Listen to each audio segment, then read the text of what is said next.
Baru je sampai dapat ya. Wah. Adik! Ni biliknya kakak. Jom pergi tengok dekat luar. Papa. Pa, cepat pa. Macam mana buka ni? Sekejap.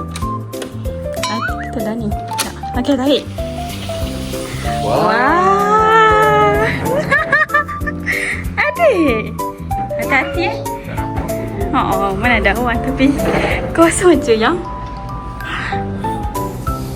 Okey, anak mandi dulu. Makan apa tu? Makan apa tu? Awak makan apa? Makan apa tu? Makan apa? Ya ke? Okey. Dah lewat dah ni tak tidur lagi. Hei, tidur semua? Hai. Sayangnya dekat raya tu. Wow, view selepas waktu subuh dalam pukul 7.15 pagi. So sekarang kita pergi farm school untuk kanak-kanak ya.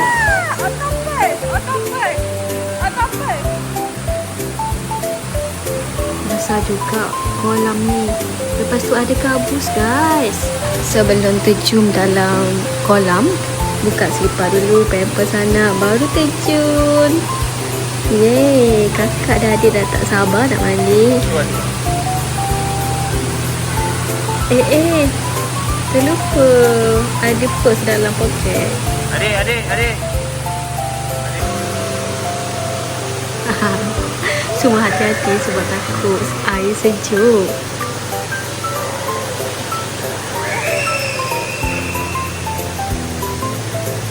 Ayo buka adik.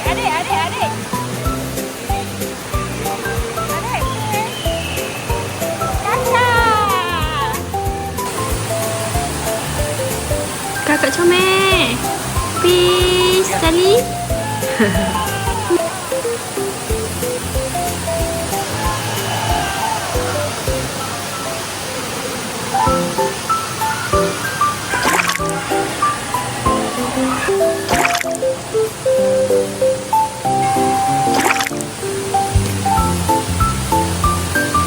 Kakak ke sana kakak naik tangga.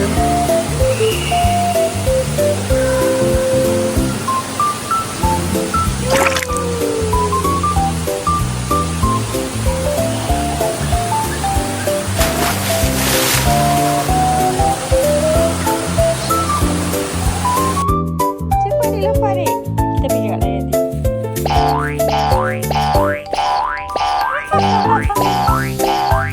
Dia takut. Cepat adik.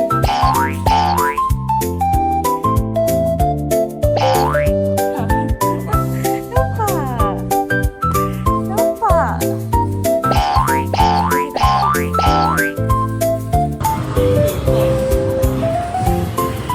Adik.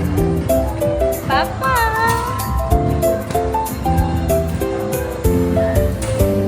Adik naik mana tu?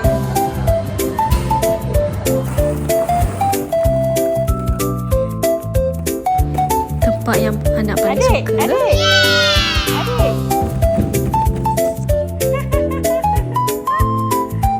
Sementara tunggu papa check up. Adik jangan habislah pokok orang.